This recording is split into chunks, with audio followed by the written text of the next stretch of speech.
মানুষ মৃত্যুর পরে যেই তিনটি কাজ অব্যাহত থাকে তার প্রথম যেটি আছে সেটি হলো সদগায়ে জারিয়া।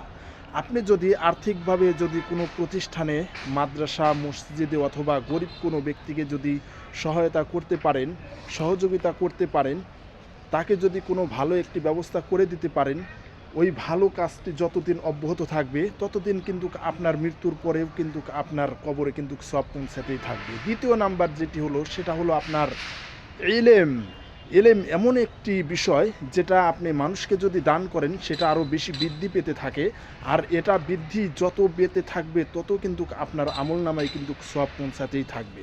ঠিক আছে? এই জন্য ইলমের পরিধি অনেক অনেক বেশি।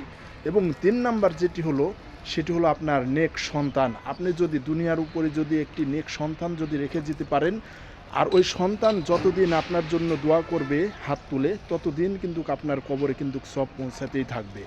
এই জন্য মানুষ মৃত্যুর পরেও ৩টি কাজ অব্যাহত থাকে। তার প্রথমটি হলো সদগায়ে জারিয়া, যেটা আপনার মৃত্যুর পরেও কিন্তু আপনার আমলনামায় সওয়াব পৌঁছাতে থাকবে। দ্বিতীয় নাম্বার হলো আপনার এলেম।